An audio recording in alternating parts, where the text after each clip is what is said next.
तर हेच ते तुला सांगायचं.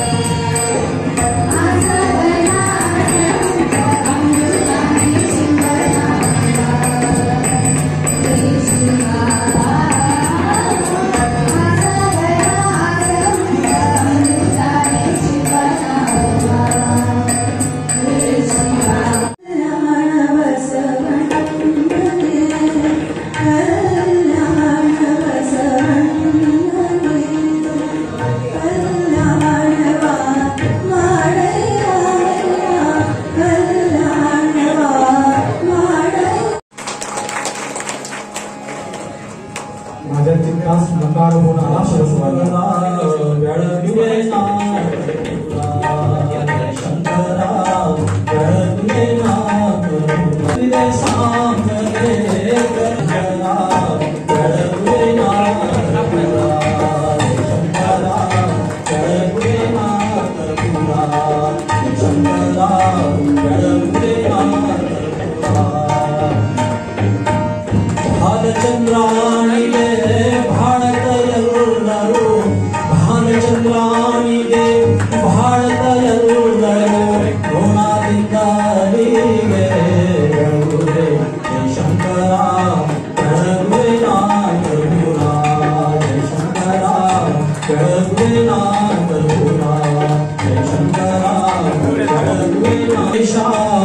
कल्याण वाचा ईशा महेशा जय जगदीशा ईशा महेशा जय जगदीशा जय शंकरा गडगुवे नाथ पुरा जगुवे नाथ पुरा. शिक्षकांचं मनापासून कौतुक करतो, त्यांचं अभिनंदन करतो की खरंच त्यांच्या सत्कार करत असताना सर सांगत होते त्यांनी काय काय केलेलं आहे, तर अभिमान वाटत होता. मी माझ्याकडे जेव्हा पत्रिका घेऊन ते आले, खर तर सुट्टीचा जो दिवस आहे हा कधीच माझ्यासाठी लातूरमध्ये नसतो.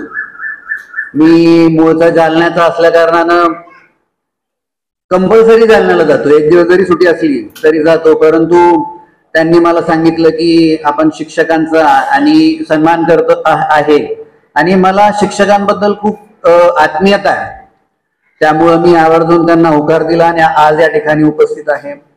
मी त्या सर्व शिक्षकांचं मनापासून पुन्हा एकदा कौतुक करतो, त्यांचं अभिनंदन करतो.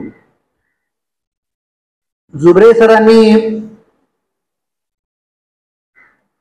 बसवेश्वरांबद्दल सांगितलं. खरं तर खूप प्रगतिशील असा लिंगायत समाज त्यांना अपेक्षित आहे आणि आपल्या धर्मामध्ये, लिंगायत धर्मामध्ये अनेक अशा ज्या त्यांनी प्रथा घालून ठेवल्या आहेत की ज्या इतर समाजातल्या लोकांना पण फार चांगल्या वाटतात. अनेक उदाहरणं आहेत त्याचे, मी त्याचा या ठिकाणी उल्लेख करणार नाही.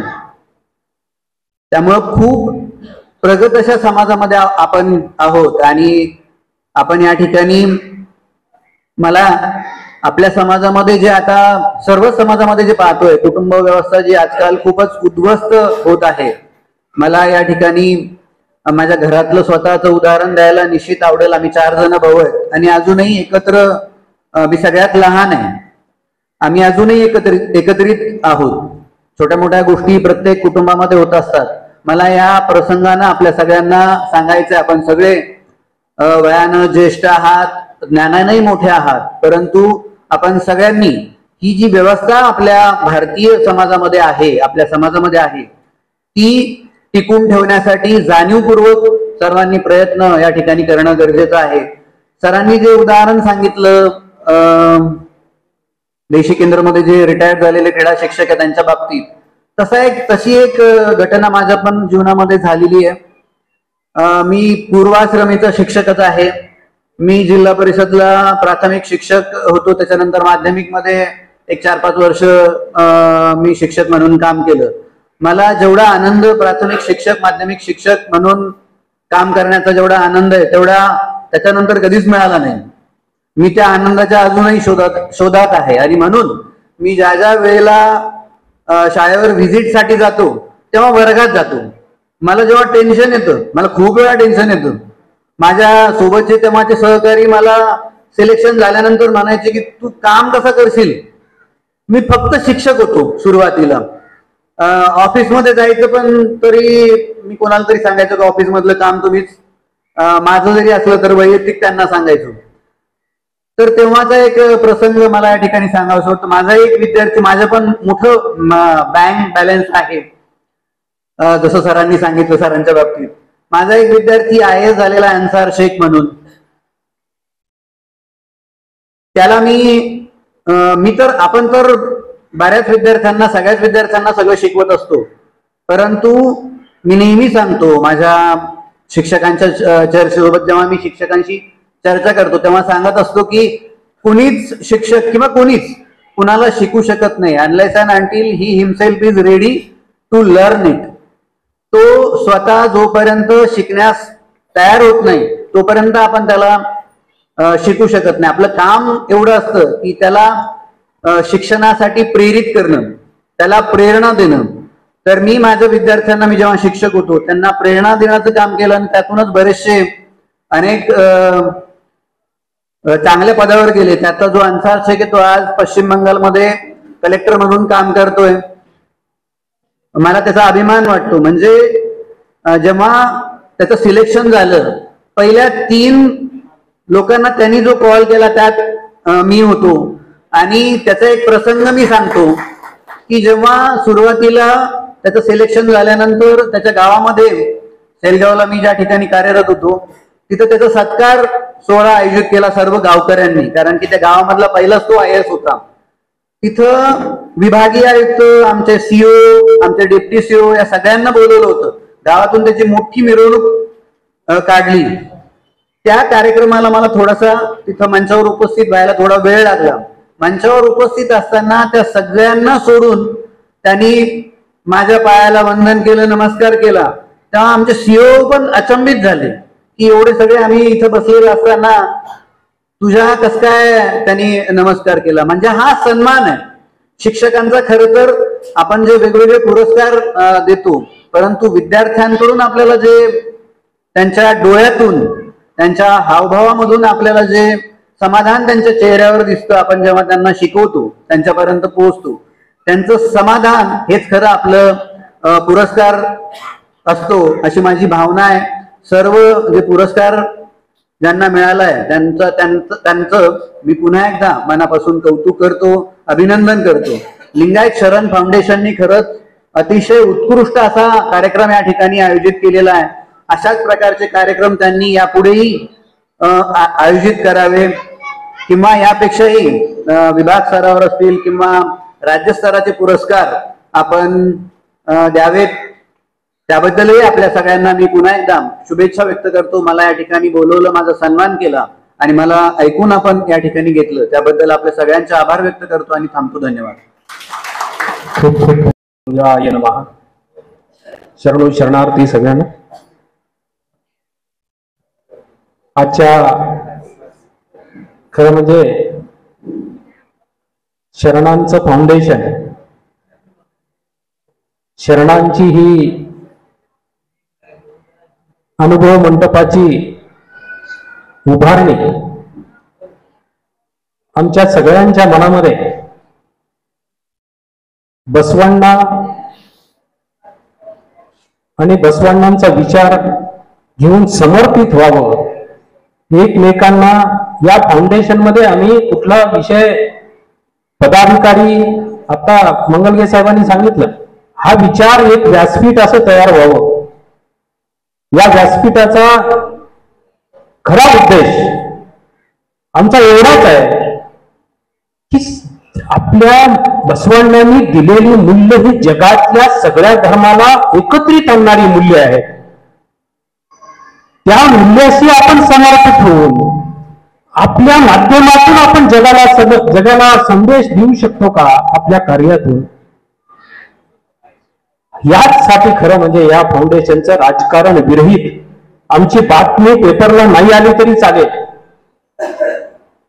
आम्हाला कोणी तुम्ही कार्यक्रम घेतला म्हणून नाही म्हणला तरी चालेल, पण फाउंडेशनच्या कार्यक्रमामधून बसवांनांचा विचार घेऊन पुढे जाणारा खरा आमचा शरण, आमचा बांधील असेल, हीच आमची खरी या मागची उपेक्षा, या कार्यक्रमासाठी खरं म्हणजे शिक्षकांना पुरस्कार किंवा त्यांना पुरस्कार, शिक्षक रत्न पुरस्कार देण्यासाठी आम्ही एवढे मोठे नाही आहोत, पण बसवण्णांचा विचार मात्र मोठा आहे. त्या विचारासाठी म्हणून ते मूल्य आणि त्या विचाराला जोड यावी आणि त्या विचाराशी तुम्हालाही त्याचं मोठं मन व्हावं यासाठी आम्ही मापारी साहेबांना शिक्षणाधिकारी म्हणून या कार्यक्रमाला बोलवलं आणि त्यांनी वेळ दिला. आणि आता ते जे बोलले आत्मीयत होते शिक्षकाप्रती त्यांचं, जे मला माहित नव्हतं, ते प्राथमिकचे शिक्षक होऊन नंतर शिक्षणाधिकारी झाले, म्हणूनच त्यांचं काम या पद्धतीने खूप अभ्यासपूर्ण काम चाललेलं असतं. त्याचं कारण तेच असं. म्हणून खरं म्हणजे मी धन्यवाद देतो, मापारी साहेबांनी टाइम दिला. पत्रिके साहेब आमचे अध्यक्ष पावले ज्यांना काम असल्यामुळे ते लवकर गेले, पुढे यायचे. आणि ज्यांचं तत्वज्ञान सांगण्यासाठी त्यांना मी अगोदरच आता मी बोललो त्यांना की तुमचं तत्वज्ञान अगोदर खरं जर लोकांना ऐकायचं असेल तर ते सर्वात अगोदर ऐकून मग पुरस्कार आपण देऊ. यासाठीच त्यांना मूळ वक्ता म्हणून आम्ही अगोदर बोलायला लावलं, कारण आपली मानसिकता शेवटपर्यंत राहणार नाही हे आम्हाला माहित होतं, म्हणून आम्ही त्याच्यामध्ये खरी बदल केला. आणि असे आमचे खरं म्हणजे बसव व्याख्याते म्हणण्यापेक्षा बसवमय असलेले जुबरेजी, त्यांनी ज्या संस्थेचे सचिव आहेत, खरं म्हणजे ती संस्था इतकी मोठी आहे की ते कुठंच काही दाखवत नाही. तुम्ही जर तो जाऊन कॅम्पस पाहिला, ते जर आपण पाहिलं, आपण म्हणतो की खरंच ही खरी महंत आपल्यामध्ये पाहिजे.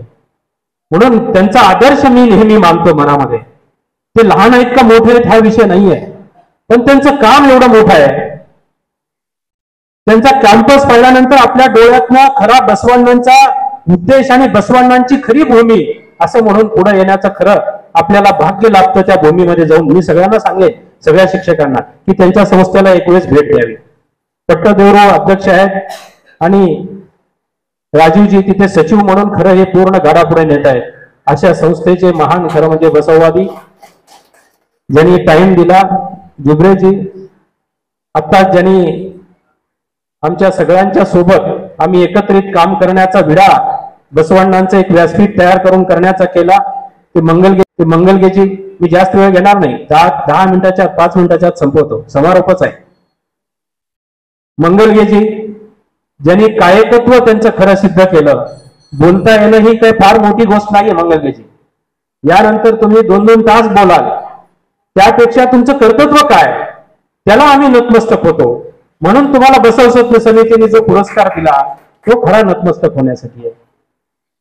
तसेच आमचे बुरांडेजी तेवढ्याच उमेदीने आणि तेवढ्याच आमच्या सगळ्यांच्या शरणाबरोबर काम करण्याची एक ऊर्जा घेऊन आम्हाला नेहमी ऊर्जा देतात. असे औरंगाबाद आणि संभाजीनगरचे मूळ भूमीतले आपल्याच प्रदीपजी बुरांडेजी, आमच्या संस्थेचे जॉईंट सेक्रेटरी सचिव, आमच्या बरोबर आमचे पाठीराखे म्हणून खरं म्हणजे त्यांना आता बोलायला द्यायचं माझ्या मनामध्ये होतं, पण आता मानसिकता सगळी संपली आहे सगळ्यांची. असे सुनीलजी, आमचे कार्यकारी संचालक प्रदीपजी दिंडीगावे, आणि ज्यांना खरं म्हणजे आपल्या समाजात एक खूप हिरा लपलेला आहे, खरा शिक्षक ज्यांच्यामध्ये आहे, सूर्यकांतजी विश्वासजी. खरं म्हणजे त्यांनी ज्यावेळेस शिक्षक मतदारसंघात थांबल्यानंतर त्यांच्या कार्याची ओळख आम्हाला झाली. खरी ती ओळख अशी व्हावी यासाठीच आम्ही पुरस्काराचा विषय ठेवला. आम्ही मोठे नाहीये, बसवण्णांचा विचार घेऊन आम्ही तुमचा सत्कार करतोय. आमचा आम्ही खरं म्हणजे तुमच्यापेक्षा फार लहान आहोत. तसंच सूर्यकांतीचं काम पण खूप मोठं आहे. अशा लोकांना पण, अशा शरणांना पण खरं म्हणजे आपण सगळ्यांनी खूप मोठा आधार दिला पाहिजे. राजकारणातच नाही, समाजकार्यात सुद्धा त्यांचं काम मोठं आहे. म्हणून मी त्यांनी या कार्यक्रमाला उपस्थिती लावली, मी त्यांना सुद्धा धन्यवाद देतो. कत्ते साहेब आमचे सहकारीच आहेत, ज्यांचं काम खरं म्हणजे सगळ्याच खरं म्हणजे आमचे जे अध्यक्ष आहेत त्याच खरं म्हणजे डिपार्टमेंटला त्यांनीही काम केलं. ते सुद्धा एक सामाजिक खूप मोठे कार्यकर्ते आहेत. ते आणि आमच्या शरण फाउंडेशनचे खरे आता तिघांचा आपण जे खरं म्हणजे सन्मान करायचा वेगळा त्यांचा आहे, हा कार्यक्रम पूर्ण त्यांनी अरेंज केलाय. खरं आम्ही फक्त मागं होतो.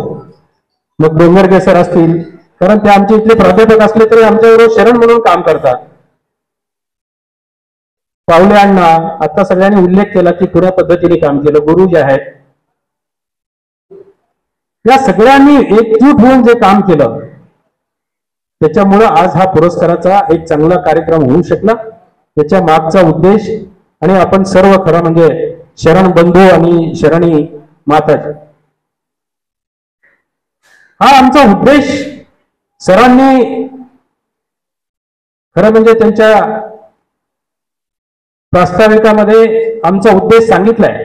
पण मला असं वाटतंय की आम्ही आमचा उद्देश एवढाच ठेवलाय मापारी साहेब, की बसवण्ण आणि बसवण्णांचे तत्व इथून घेऊन जाण्यासाठी, एकमेकांना विचार मांडण्यासाठी व्यासपीठ तयार झालंय.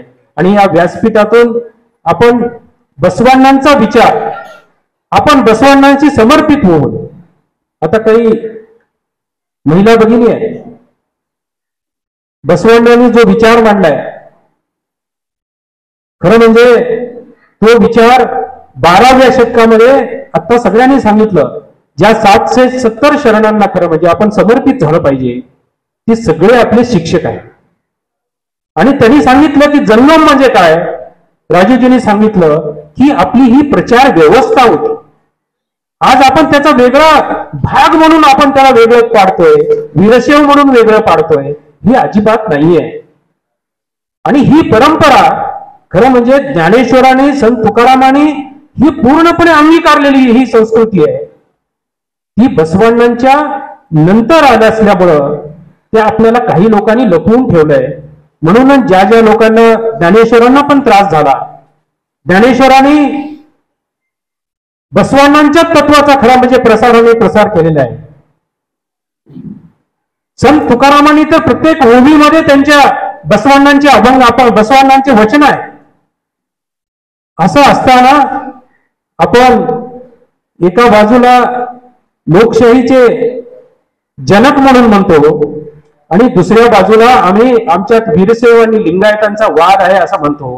म्हणजे आपण आज कुठल्या टप्प्यामध्ये आहोत हे आपण अंगात करतो. प्रत्येकाने आता बसवण्णावर राजूजींनी बोललंय, आम्हाला तेच अपेक्षित होतं. आज आपण का मागं पडलोय, आपल्यातले ध्रुवीकरण हे संपलं पाहिजे. आपल्यातलं ध्रुवीकरण जोपर्यंत संपणार नाही तोपर्यंत आपण खरं म्हणजे खऱ्या मूल्यापर्यंत जाणार नाही. आज जे जगामध्ये चाललंय, आज जे एका जागतिक युद्धाच्या दिशेने जात आहे, ह्याला थांबवण्यासाठीचा विचार जर कोणता असेल तर ते फक्त बसवण्णांचा आहे. म्हणून हे लेनिनला 16व्या शतकात कळलं आणि त्यांनी रशियामध्ये त्यावेळेस बसवण्णांचा प्रतिकात्मक पुतळा थांबवून लोकांना संदेश दिला की हा मानव जगाला काम केल्यानंतर खाण्याचा संदेश देतोय, त्यांच्या विचारावर आपण जाऊया. म्हणून मी म्हणतोय सगळ्या धर्माचा गुरु जर कोण असेल तर तो लिंगायत विचारधारा आणि बसवण्ण आहे. हे मांडण्यासाठी आपण खरं म्हणजे या शरण फाउंडेशनची आपण स्थापना केली. मी मगाशी म्हणल्याप्रमाणे मी आणि आमच्या सगळ्या आम्ही एकत्रित बसून नेहमीच सांगतो, पत्रकारांना सांगू सुद्धा नका, आपल्या शरणांना कळालं आणि ते आले, तेवढा आपला विचार पुढे गेला तरी बस झालं. पण ज्या दिवशी आपल्याला बसवांना समजेल, तुम्ही हे भूत इतिहास कुठलाच विषय राहणार नाही. ज्या संकटामध्ये तुम्हाला बसवण्णांची आठवण येईल आणि तुम्ही कर्म करत राहाल, ती तुमची सोडवणूक तिथून नक्की होईल. हे मला अनुभव आलेला हा विषय. म्हणून आता बसवपीठाचा आणि आता सगळ्यांनी जो विचार मांडला तो याच पद्धतीने मांडला की बाबा आता बसवण्णाशिवाय आपल्याला पर्याय नाही, की आपला आहे म्हणून तो नाही. आपण सगळ्या जगाला घेऊन जाण्याची ताकद आपल्याकडे आहे. आपल्याकडे महार आहे, मांग आहे, लिंगायत मध्ये चांभार आहे, कोण नाही. इंग्रजांनी आपल्याला मोडीत काढलं त्याची कारण हीच आहे. मगाशी सांगितलं काही लोकांनी की आपल्याकडे जगामध्ये सगळ्यात शिक्षण व्यवस्था ही मजबूत होती. जगामध्ये ज्यावेळेस शिक्षणाची सुरुवात झाली नव्हती त्यावेळेस आपल्याकडे विद्यापीठ होती. आणि इंग्रजांनी पहिल्यांदा हे जाणलं की यांची विद्वत्ता, यांची जी विचारधारा आहे ती अगोदर मोडीत काढली पाहिजे. ज्या वेळेस आपला जीडीपी 27% 28% होता, त्यावेळेस आपल्याकडे सोन्याच्या धूळ निघत होता. सगळ्यांच्या घरी बायका आपण जसं आज पैसे वेगळे करतो तसं पाकडून सोन्याच्या चिपा आणि हे वेगळं करण्याचा आणि घरात उतरंडी लावण्याचा विषय आपल्याकडे होता. ते सगळं लुटून नेण्याचं काम इंग्रजांनी केलं, त्या फक्त आपल्या ध्रुवीकरणामुळे. आणि लिंगायत व्यवस्था ही इंग्रजांना, राजांना सुद्धा अर्थपुरवठा करत होती. ही तेवढीच मजबूत अर्थव्यवस्था होती, कारण का कर्म हा आम्हाला बसवांड्याने दिलेला मंत्र आहे की कर्म केल्याशिवाय आम्ही खाणार नाही. म्हणून आमचा कुठलाही शरण व्यवसायात जास्त आहे, सर्व्हिसमध्ये कमी आहे. म्हणून आम्ही शासनाला मागणी करतोय की आम्हाला तुम्ही ओबीसी नाही दिलं तर चालेल, पण आम्हाला आमचा अल्पसंख्याक दर्जा जरी दिला तरी आम्हाला बस आहे. आमचा धर्म आमच्यापाशी आहे. म्हणून ही मागणी सगळ्यांनी एकत्रित होऊन पुढे नेली पाहिजे. आता खरं म्हणजे या सर्व शरण फाउंडेशनच्या माध्यमातून ज्यांना आम्ही पुरस्कार बसवण्णांचा विचार दिलाय, त्यांनी हा पुढे विचार बसवण्णांचा विचार घेऊन जाण्याचा विषय आहे. आम्ही फक्त एक शरण म्हणून तुमच्यापर्यंत ती गाथा आणून देण्याचं काम केलंय. ती गाथा पुढे घेऊन जाण्याचं काम आपल्या माध्यमातून व्हावं आणि तुम्ही ती गाथा घेऊन जाण्याला पात्र आहेत म्हणून आम्ही दिलंय. आणि ही निवड आमची आहे, कारण का निवड करत असताना आम्ही दुसरं काही पाहिलं नाही. सरांनी म्हणल्यासारखं आम्हाला एखादा विद्यार्थी 100% गुण मिळवला पाहिजे, तो डॉक्टर झाला पाहिजे असं नाही. सर्वांगीण विकास त्या विद्यार्थ्याचा झाला पाहिजे. आणि बसवांडांनी जे केलं ते त्याच्या अंगामध्ये विचार आले पाहिजे आणि ह्या जगाला खरं म्हणजे तारण्यासाठीची ताकद त्याच्या माध्यमातून निर्माण झाली पाहिजे.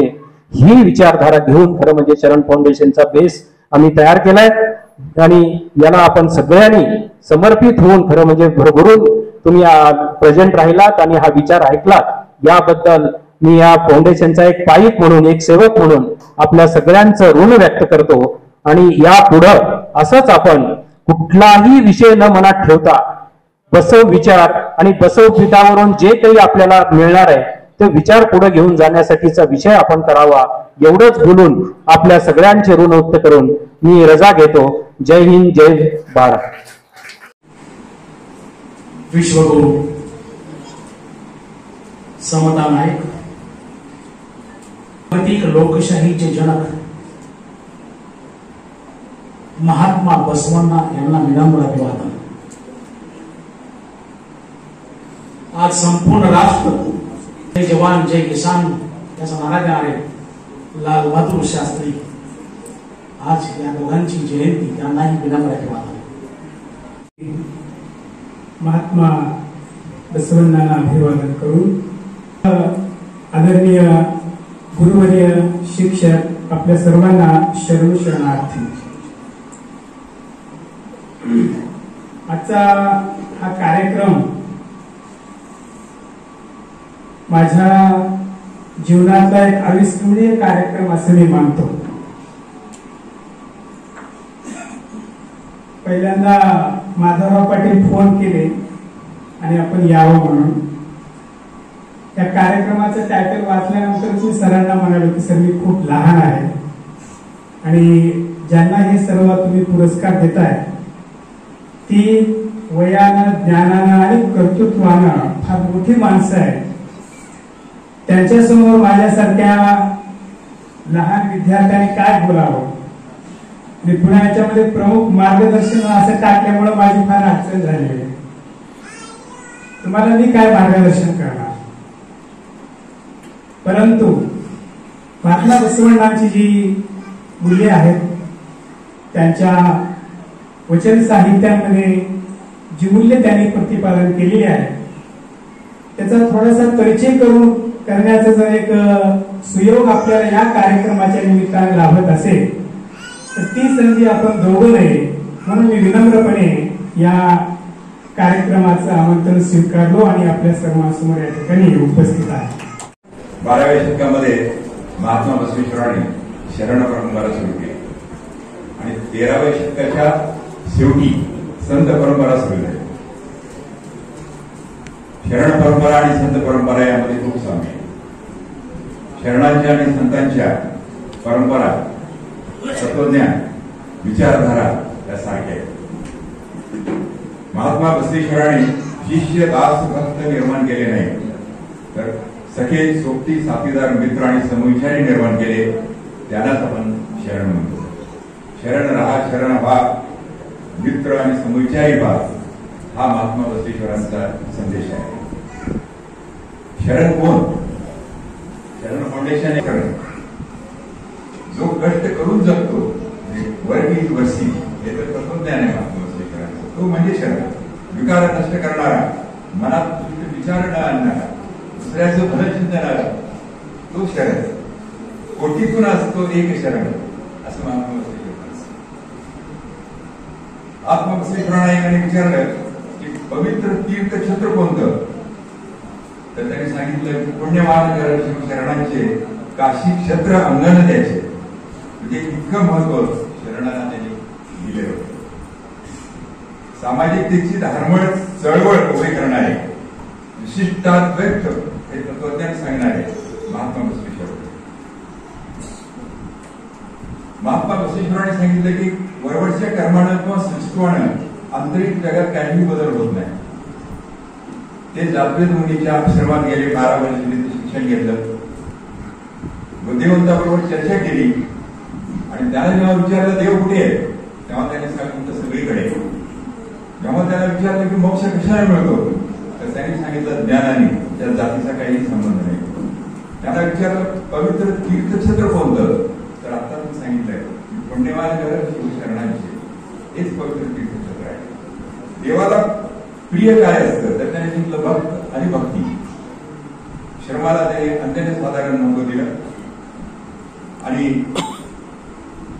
साधूच्या वेशात आलेल्या चोराला त्या पत्नीच्या दागिने दिले आणि संपत्तीच्या विश्वस्ततेचं उदाहरण घालून दिलं त्याने. माझ्याकडे काही संपत्ती असेल, कोणाकडे नसेल, तर आपलं इक्वॅलिटी राहावी समाजामध्ये, म्हणून माझी संपत्ती मी तुला देतो, हे म्हणून त्याने ते आपल्या समोर आदर्श घालून दिला. सांबाराच्या हळ्यांनी त्यांना मेहनत घेऊन हा खूप सुंदर कार्यक्रम ऑर्गनाईज केला आणि एक खरं तर कधीच अपेक्षा केली नव्हती. मला आतापर्यंतही माहित नव्हतं की असं काही ते माझा सत्कार करणार आहे. तर मी आपले खरंच मनापासून आभार आहे, परंतु एक विनंती पण आहे, त्याच्या पुढे कृपा करून माझा काही सत्कार करू नका. लिंगाचरण समन्वय समितीतर्फे तरी करू नये अशी माझी विनंती आहे. आणि दुसरी गोष्ट म्हणजे याच्या पुढच्या कोणत्याही कार्यक्रमाला जे प्रमुख पाहुणे आहेत, जे आपले मार्गदर्शक आहेत, त्यांनाच फक्त व्यासपीठावरती घ्या. लिंगायत शरण फाउंडेशनच्या आपण काम करणारे लोक आहेत आणि खाली बसतो, काही प्रॉब्लेम नाही आहे. आणि जर ते आपण मेंटेन केलं तर मग आपल्याही संघटनेमध्ये, जो इतर संघटनेमध्ये आपण बघतो की हा पुढे, हा वर, हा खाली, हा, तर हा त्याच्यापासून हे होणार नाही. तर सुरुवातीलाच ह्या 2 गोष्टी होत्या. आता सर्व शिक्षकांना खरोखरच माझा साष्टांग दंडवत. कारण मी उद्योजक झालो, कारण माझं पहिल्यापासूनच एम होतं पैसे कमवणे. सरळ क्लिअर फॅक्ट होती ती. वडील शिक्षक होते. शिक्षकाच्या घरी काय परिस्थिती असते, ही आमचं मूळ ध्येय आहे की नैतिक मूल्यावर आधारित शिक्षणाची पाया तयार करणे, विद्यार्थी करणे, शिक्षक करणे, प्रत्येक व्यक्तीला करणे. कारण बसवण्णाचे तत्व जर आपल्याला अनुकरण आणायचे असतील समाजामध्ये, तर त्याच्यासाठी सगळ्यात महत्वाची गोष्ट आहे शिक्षक.